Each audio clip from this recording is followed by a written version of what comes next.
علیکم ناظرین، آج کا سچ کے ساتھ میں ہوں ندیم حسین۔ پاکستان سے غیر ملکیوں کی ملک بدری کے حوالے سے آج نگران وزیر اعظم انوار اللہ کاکڑ نے ایک اہم پریس کانفرنس کی ہے اور انہوں نے یہ بات کہی ہے کہ افغان رہنماؤں کی دھمکیوں کے بعد پاکستان میں دہشت گردی میں اضافہ معنی خیز ہے۔ انہوں نے کہا اور بڑے واضح الفاظ میں کہا کہ پاکستان کے اندر جو دہشت گردی ہو رہی ہے اس میں افغانستان کی سرزمین جو ہے وہ استعمال ہو رہی ہے۔ جو واقعات یہاں پر ہوئے ہیں ان کی تحقیقات کے بعد پتہ چلا ہے کہ وہاں سے سہولت کاری جو ہے وہ بھی کی گئی ہے۔ انہوں نے کہا کہ پاکستان نے بارہا افغان حکومت کے ساتھ جو ہے وہ رابطہ کیا ہے، انہیں بتایا ہے، اس صورتحال کے بارے میں آگاہ کیا ہے اور یہ بات کہی ہے کہ آپ پاکستان اور ٹی ٹی پی دونوں میں سے کسی ایک کا انتخاب کر لیں، لیکن نتیجہ جو ہے وہ کچھ نہیں نکلا۔ انہوں نے ایک اہم نقطہ یہ بھی اٹھایا کہ جب امریکہ افغانستان کے اندر موجود تھا تو اس نے 1.5 لاکھ افراد پر مشتمل ایک فوج کھڑی کی تھی اور بڑا تم تراک انداز میں دنیا بھر میں ایک تاثر دیا گیا تھا کہ یہ افغانستان کی فوج جو ہے یہ اب ریپلیس کرے گی امریکن ٹروپس کو، ان کو جدید اسلحے اور تمام چیزوں سے لیس کیا گیا تھا، لیکن یک لخت وہ فوج کہاں تحلیل ہو گئی اور وہ اسلحہ جو ہے وہ کہاں چلا گیا۔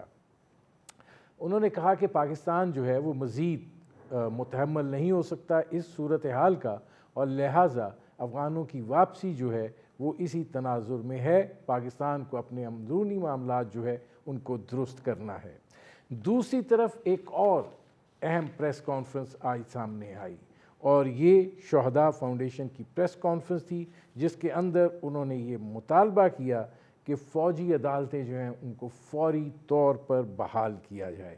انہوں نے کہا کہ فوجی عدالتوں کی بندش جو ہے یہ بلوائیوں اور انتشاریوں کی سہولت کاری کے مترادف ہے۔ انہوں نے یہ بھی مطالبہ کیا کہ آفیشل سیکرٹ ایکٹ جو ہے اس کو بحال کیا جائے، یہ قومی سلامتی کا ضامن ہے۔ انہوں نے یہ بھی کہا کہ اس طریقے سے حساس اور قومی تنصیبات کو ہرگز غیر محفوظ نہ کیا جائے، جاسوسوں اور غداروں کی حوصلہ شکنی کی جائے اور ان کو سزا دینے والے قوانین جو ہیں وہ بحال کیے جائیں۔ انہوں نے یہ بھی کہا کہ ملکی سلامتی کو ہرگز داؤ پر نہ لگایا جائے۔ اب یہ جو صورتحال ہے ظاہر ہے کہ اس حوالے سے یہ تمام معاملات جو ہیں اہمیت کے حامل ہیں اور اس کے ساتھ ساتھ اب آگے انتخابات کا بھی سلسلہ ہے۔ ان انتخابات کے حوالے سے نئی صف بندیاں بھی ہو رہی ہیں، سیاسی جماعتیں بھی متحرک ہو رہی ہیں اور دکھائی یہ دیتا ہے کہ اس صورتحال میں یقیناً ایک ایسے چیلنجنگ انتخابات جو ہیں وہ درپیش ہیں جن کے اوپر نہ صرف یہ کہ سیاسی استحکام کا دار و مدار ہے بلکہ معیشت کے استحکام کا بھی دار و مدار ہے۔ یہ وہ منظرنامہ ہے جس پر کریں گے بات۔ آپ کا اپنے مہمانوں سے تعارف کرواتے ہیں۔ ہمارے ساتھ موجود ہیں خرم دستگیر خان صاحب، مسلم لیگ نواز کے سینئر رہنما ہیں۔ ہمارے ساتھ موجود ہیں سینیٹر ہمایوں محمد صاحب، پاکستان تحریک انصاف کے رہنما ہیں۔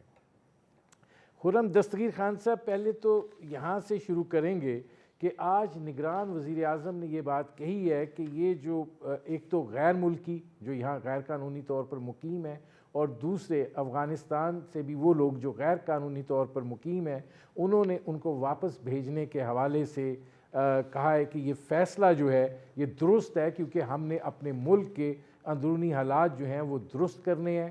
افغانستان کی عبوری حکومت جو ہے اس سے بارہا رابطہ کیا گیا، ان کو سمجھانے کی کوشش کی گئی، لیکن اس کے باوجود جو ہے ان کی زمین بھی استعمال ہو رہی ہے اور جو شواہد ملے ہیں اس سے پتہ چلتا ہے کہ ان کی سہولت کاری بھی ہو رہی ہے۔ تو آپ کو لگتا ہے کہ یہ جو فیصلہ ہے اس سے دہشت گردی کے واقعات پر قابو پانے میں مدد ملے گی؟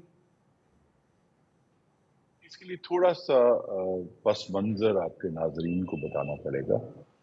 کچھ سال پہلے بھی جب مسلم لیگ نون کی حکومت تھی 2013 سے 18، تو اس دوران بھی ایک دفعہ کچھ ہزار افغان مہاجرین کو واپس بھیجا گیا تھا اور اس دفعہ ان کو کچھ کمپنسیشن بھی، یعنی غالباً $400 فی خاندان تھا جو اسے انہیں دیا گیا تھا۔